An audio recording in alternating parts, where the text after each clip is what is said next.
Okay guys, welcome to the YouTube channel guys. My name is Boss Fallen and nagbabalik tayo. Actually, ito na yung pinahihintay nila na facts about me. And dapat nga kahapon to kaso sobrang napagod ata ako kahapon and hindi ko na nagawa. Galing akong gym and ayun nga, mga around 1 a.m. na ako natapos and kaya hindi ko na siya nagawa. Anyways, eto, facts about me. And again, thank you so much for supporting me. My name is Boss Fallen. Don't forget to subscribe here on YouTube channel ko. Road to 14,000 na tayo guys. Kaya, mag-subscribe ka na. Okay, mag-subscribe na. Okay, next. Facts about me. Okay, 20 tanong to guys. 20 na tanong to. Eto, galing sa akin sa YouTube Live. Nagtanong ako dyan sa YouTube Live. And sasagutin ko ang mga katanungan ninyo. 20 questions lang about me. Okay? Ready na ba? Okay, ready tayo. Okay, sisimula tayo sa how many my siblings? Ay? Ilan? Parang mali tanong niya. Ilan kaming magkakapatid? Okay, ako ay pangalawa. So, 3 kami magkakapatid. Plus, meron pa kaming kapatid na 2 sa side ni Daddy. Okay? So, bali 5 kami. 3 kami magkakapatid, then plus sa side ni Daddy, then kaya 5 kami. Okay, next. Ilan lang ex ko? 2. First ex ko is high school. Second ex ko noong college. Okay. Next. Nakapag-work ka na ba related sa course mo? Actually, hindi pa. Okay. Ang may tanong ba yun? Okay, explain ko sa iyo. Ay, di, yun lang naman tanong niya eh. Nakapag-work ka na ba related sa course mo? Ang sagot ko, hindi pa. Okay, wala na follow-up questions. Bakit hindi ko nagawa bakit hindi ako nakapagtrabaho sa course ko? Pero mamaya ata masasagot ata yun. Kaya, next. Ilan ka sa magkakapatid? Nasagot ko na po yan. Pangalawa ho ako sa magkakapatid. So, meron akong ate. Then, may bunso akong kapatid. Next. Are you jealous person? Depende. Depende sa sitwasyon. Okay? Meron kasing senaryo sa mga tao. Merong jealous sa kaibigan. Minsan, merong type ng tao nagsiselos sa mga kaibigan, sa relasyon, o nagsiselos sa ibang pamilya. Ganon. Depende. Ano bang klaseng type ba? Kung ano bang klaseng personality ako sa anong situation ba? Family, friends, or loved ones? And kulang eh. Ayoko naman sagutin na hindi naman nandun. Nakapag-tour ka na ba? Yes, nakapag-tour na po ako sa Hong Kong and China. Actually, Macau. Yeah, Hong Kong and Macau. Yun. Nakapag-tour na ako doon sa country na yon. Then, sa mga lugar sa Maynila, yes, nakapag-tour na rin ako dito. Actually, tuloy-tuloy na po yung pag-vlog ko and pagta-travel ko. And magkakaroon po tayong mga iba pang travel this coming months. Yeah. Next, ilan taon ka nung nagka-first girlfriend ka, boss? Ilan taon na ba ako? Hindi ko na maalala yung ilan taon na ako. Pero, ang first girlfriend ko kasi noong 3rd year. Yeah, 3rd year. 3rd year ba yun? 3rd year high school. 3rd year? First year college. First year high school pala. Yeah, first year high school. Yan. Yan, first year high school. Saan ka nag-aaral noong college? So, nakatapos po ako sa Manila Titana Colleges. Yan po yung sa Pasay. And, 4 years degree po yung tinapos ko. So, kung di man tayo mag-successful dito, pwede naman tayo gamitin yung degree natin sa backup. Yeah, backup lang. Backup yung degree, backup. Pero as a content creator, nag-enjoy naman ako sa pagpapasaya ng tao. Wala namang masama doon na nangyayari sa akin ngayon. Puro bash lang, yeah. Pero okay lang yun. As a content creator, part naman sa trabaho namin na nababash kami. Kailan gusto mong mag-asawa? If ready na po ang financial ko and if may kinukuha lang talaga ako guys. Siguro pag nakuha ko na yung kotse, na gusto ko, just a time ata na I'm gonna start dating na ulit. So, makikita nyo sa mga content ko, baka babalik ko sa mga dating. Pag nakuha ko na yung kotse ko, mas maganda kasi na may kotse ang isang lalaki. I don't know, man. I don't know. Mas gusto ko yung meron akong kotse kahit papaano. Pag nasa dating stage na ako ulit, maganda ang ano namin. Like, mahatid ko siya, yung mga dating moment. Alam mo yun, pupunta kami kahit saan, magta-travel kami kahit saan, na hindi siya hassle. Okay, game. Ideal woman. Actually, meron akong ideal woman in my mind, pero hindi ko siya siguro ngayon masasabi sa inyo.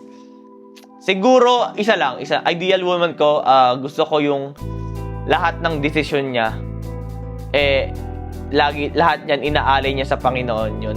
Merong ganong tao na sobra akong na-turn on sa mga taong may problema siya, tatakbo siya sa Panginoon, pinapaubayan sa Panginoon. Kung naging successful siya sa isang bagay, nagpapasalamat siya sa Panginoon. May ganong tao. I know who she is. Yeah. Sobrang nakaka-turn on kung isa ka sa mga ganong klaseng babae na everything na meron ka ngayon, lagi mo pinapasalamat sa Panginoon. Girl, na-turn on ako sa'yo pag ganun. Pag may problema, tumatakbo ka sa Panginoon, humingi ka ng tulong. Yeah, you always center the God. Yeah, sobrang nakaka-turn on sa ganung babae. Kasi, like, syempre, kasi in the future, madadala mo yan sa pagbuo ng pamilya, ganun. Magagabayan mo yung mga anak in the future habang ako busy sa pagkukuha ng pera or income, ikaw inaalalay mo yung ating mga anak na lumakad ng tama and laging center ang Panginoon. Maganda yun. Magandang ano yun. Sobrang lambot ng puso. May ganun kang partner, no? Shucks, man. Dream place. Hindi ko alam kung ano yung ibig sabihin ng dream place na sinasabi mo, pero siguro dream country or isa sa mga bucket list ko na gusto kong puntahan. So, yun na lang. Okay, dream place ko is London. Okay? Someday, pupunta ako ng London. Like, that's my bucket list talaga kasi sanay na sanay ako magsuot ng polo, suit and tie nung college.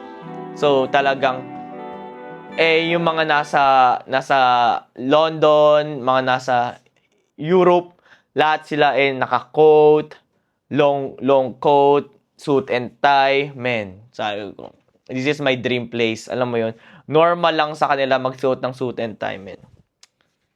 Next. Paano magselos ng Boss Fallen? Hindi kasi ako masyadong nagsiselos kasi. Paano ba? Kasi ako, ewan ko, siguro sa edad ko or sa mentality ko ngayon, wala na kasi dapat ikaselos pa. And, ewan ko, ngayon di kasi masyadong nagsiselos. Kasi pag isang tao masyadong malawak na mag-isip, hindi na sila masyadong kiselos-selos pa sa mga bagay-bagay. Maiintindihan nila yung situation, ganon, maiintindihan nila yung ano nangyayari. So, nagsiselos lang kasi ang isang tao pag hindi malawak mag-isip, hindi niya naiintindihan ang situation, or hindi niya naiintindihan yung mga nasa paligid niya, kaya doon siya nagsiselos, or meron siyang doubt sa sarili niya, kaya nagsiselos siya sa ibang tao, okay? Merong kulang sa'yo, hindi ka confident sa sarili mo, kaya ka nagsiselos sa ibang tao. Pero ngayon naman, I'm confident naman sa sarili ko na meron akong kaya ko naman maging best sa sarili ko. Pero it takes time. Yeah, pero wala akong reason para magselos sa ibang tao. Kaya yeah. Next, boss, ano po ang isang ugali ng isang girl ang makakapagpahulog makakapagpahulog sa loob ng isang Rain Hebreo? Yun nga, sinasabi ko sa'yo, isang parang ideal girl lang yan. Isa sa mga ugali na nakapagpahulog sa akin, yung sobrang ganda ng personality and may respeto. Unang-una talaga, may talagang center niya talaga yung Panginoon. Yun talaga, man. Yun talaga yung nag-ano ako. makikita mo yan sa galaw niya. Kasi pag center mo ang Panginoon, may mga bagay ka na hindi mo talaga magagawa. Na like, basta, hindi ko siya ma-explain, pero pag lagi mong center ang God, hindi ka matitempt sa mga bagay-bagay na ikakasira mo in the future. Yun, kaya, wait lang, nag-stop ang aking motion. So, ayan.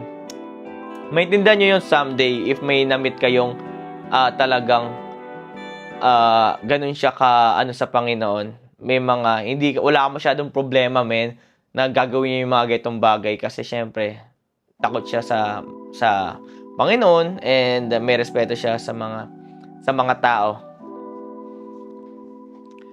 Handa ka na ba pumasok ulit sa isang relasyon? Sa ngayon, hindi ko masasagot yan, guys, kasi nga masyadong focus sa aking career and mayroon akong iniipon ngayon. Like, busy pa ako mag-ayos sa aking kwarto, mag-ayos sa aking career, then nag-iipon ako for my kotse. Ewan ko. Siguro sa ngayon, hindi pa ako ready pumasok sa isang relationship. Mas actually maganda naman yun eh. Okay, na talagang pinaghahandaan mo yung isang relasyon pagpasok mo. Ayaw mo yung parang bigla-biglaan lang na may masabi lang may jowa ka, then kilig factor, ganon. So, I'm 27, guys, okay? I'm already 27. Gusto ko i-stable muna yung sarili ko bago pumasok sa isang relasyon para, alam mo yon, para wala nang reason para ano pa yung way na magtatalo kayo, makapag-focus kayo na gumawa ng memories and makafocus sa career na gusto nyo, magtutulungan kayo sa career na gusto nyo, ano yung ta-target nyo, ganon. Para yung mga bagay-bagay na mga maliliit, hindi nyo na problemahin, okay? So, madali na lang kasi yun pag naayos yung mga yung stability nyo, stable nyo sa isa't isa, makafocus kayo gumawa ng memories na together. Kaya, ba't tabingi yan, men? Tabingi, dapat ginitna yan. Yeah, yan, dapat gitna. Yan, gitna. Bilang lalaki,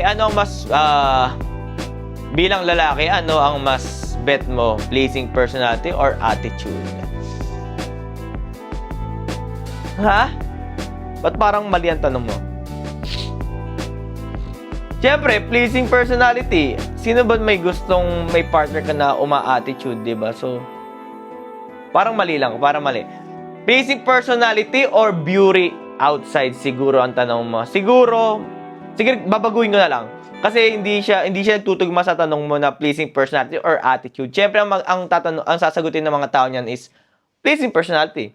Pero, kung ang tanong mo ay pleasing personality or beauty outside. So, ang sagot ko diyan both, okay? Both ang sagot natin diyan. Syempre, iba-iba rin naman tayo ng standard sa isang tao. Lahat naman tayo may kanya-kanyang kagandahan and itsura. Depende na lang 'yan sa taong nakatingin kung paano ka ma-appreciate, okay? Gusto ko both, okay? Gusto ko both. Kasi, syempre, sa pagpe-present mo sa pamilya, sa family mo, syempre, kailangan naman na maganda rin naman siya, presentable, alam mo yon, kaya niyang dalhin ng sarili niya, yun yung pang-outside, okay?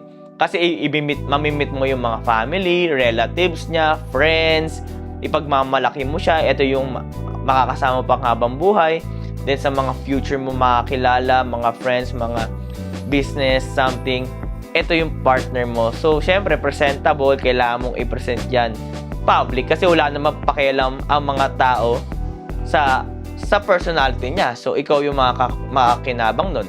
So, sa mga tao, ang more on sa kanila is yung kagandahan, yung panglabas, yun lang yung sa kanila. Pero, next naman, yun nga, kailangan presentable siya, marunong siyang manamit, marunong siyang mag-ayos, ang ganda ng ano niya, yung pag-aalaga niya sa sarili niya. Then naman, kasama rin doon yung sa personal niya, yung mga ugali naman niya. Yun naman yung magbe-benefit sa'yo in the long run. Kasi nga, as a partner, kailangan mo rin naman humanap ng isang tao na mabait, maganda yung personality, may respeto, and basta yun yung mga pangloob na magalang, like family-oriented, God-centered, alam mo yun, wife material na, okay? Alam niya rin yung ano na yung gusto niya sa buhay, may pangarap. Yun, yung mga, kasi yun yung mga kasama mo sa araw-araw, and ayaw mo naman yung tao na makakasama mo laging masungit, galit, walang dream, walang ginagawa, alam mo yun. So paano kayo magtutulungan yan for the family? Okay, sa pagbuo ng pamilya, hindi lang naman ikaw lang ang kikilos, okay? Dapat parehas kayong dalawa. Kasi nga ang pamilya is hindi siya nagra-run sa isang tao kundi sa dalawang tao siya. So, yeah. Gusto ko maganda yung panglabas, maganda rin ang panloob. Hindi ako pwede mag-sacrifice ng isa na dapat isa lang. Hindi pa pwede yun, guys. Kailangan both. Okay? So, maganda panlabas, may maganda panloob. Boss, iyakin ka ba? Depende ho sino yung kaharap ko or ano ba yung situation, kung kaiyak-iyak ba. So, depende. Ang luha naman natin depende kung ano yung situation, ano yung scenario, or ano yung problema, or sino yung kaharap mo, ano ba. So, depende. Ang pag-iyak ko depende sino yung kaharap or ano yung situation, ano ba. Hindi ko alam. Boss, kung pagbibigyan ka ng chance baguhin ang buhay mo, may babaguhin ka ba at bakit? Siguro yung ano lang, yung sana hindi medyo malaki na rin yung mga kapatid ko sa side ni Papa. Pag sinabi ko pa yan ngayon, so baka sabihin lang selfish ko naman, di ba? Siguro wala. Kung ano meron ako ngayon, nag-enjoy na ako without my past experiences sa family, sa friends, and sa mga loved ones ko. Siguro pag wala yung mga yon, hindi naman ako geto mag-isip, or kung ano meron ako ngayon na kinakatayuan ko ngayon, wala to without my past experiences. Okay, siguro pag isa doon sa mga problema na nangyari in the past, tinanggal ko, siguro iba rin yung resulta ngayon kung sino ako ngayon. So siguro wala akong tatanggalin, wala akong babaguhin. Kung ano meron ako ngayon, I'm enjoying naman. Lahat naman tayo nagkakaroon ng struggle in life. Siguro isa rin yun sa mga situation kaya ka malakas ngayon, or paano ka mag-isip ngayon, paano ka naging matured ngayon dahil sa mga pinagdaanan mo in the past. Yeah. Siguro, wala. Anong plan mo sa buhay 5 years from now? 5 years from now, yun ang laging tanong ng mga tao. Ano kaya ngayon? Ano na kaya ako 5 years from now? Ang naisip ko sa pag-grind ko sa content creator, siguro may titled na ako sa social media. Nakapagpasaya na ako ng mga Pilipino, barangay na, city. Ayan, nagpapasaya na ako sa mga barangay, nagbibigay tulong, nagbibigay saya, nagbibigay pag-asa sa mga Pilipino. I want to become Willie Ray Villames someday. Yung kung anong ginagawa ni Willie dati sa TV, kung paano siya nagbibigay ng saya, sa pagpapasaya sa game, sa premyo, sa pera. Doon ako lumaki kasi. I wanted na ganun rin someday, na makakita ako ng mga Pilipino na masaya. Okay. Bakit kasi ganun ang gusto ko? Kasi lumaki ako sa pamilyang malungkot, sandamakmak na problema, broken family. So I wanted na hindi ayoko nang maranasan nila yung lungkot na nararamdaman ko or na-experience ko in the past. Okay? Kasi sobrang sakit, and alam ko ang pakiramdam na masaktan and everything na. Then naramdaman ko rin kung yung maging masaya, sobrang saya. So gusto ko na makapag-share ng saya sa mga tao. Kung ano man meron ako ngayon, mga blessings na natatanggap ko, gusto ko may experience nila yon, may na kahit papaano magkaroon ng pag-asa yung pamilya nila, yung buhay nila. Kaya I'm trying my best na maging successful content creator and influencer. Then someday barangay na po napapasaya ko. hindi lang dito sa pagla-live ko or nandito lang ako sa kwarto, ganun. And yeah, someday, siguro before 5 years, nagawa ko na yon. Yeah, dating araw talaga na nakikita ko sarili ko na nagpapasaya na ako sa mga barangay and nasa stage na ako, malaking stage na, and naandun sila lahat, na nakikita ko yung mga mata nila na like nagkaroon ng pag-asa na makaraos sa hirap ng buhay. Kaya ganun. Yun lang guys. So thank you so much. Yeah, thank you so much na nakilala niyo ako kahit papaano as Boss Fallen and as a content creator, as a Rain Hebreo. Yan yung mga facts about me. And yeah, thank you so much for watching this video. And sana nag-enjoy kayo. And I will try and I will do my best to inspire people more. And makilala pa tayo sa social media. Yeah. Ang daming problema na nangyayari. And yeah, nakikita ko naman yon at nagkakagulo sa social media. And siguro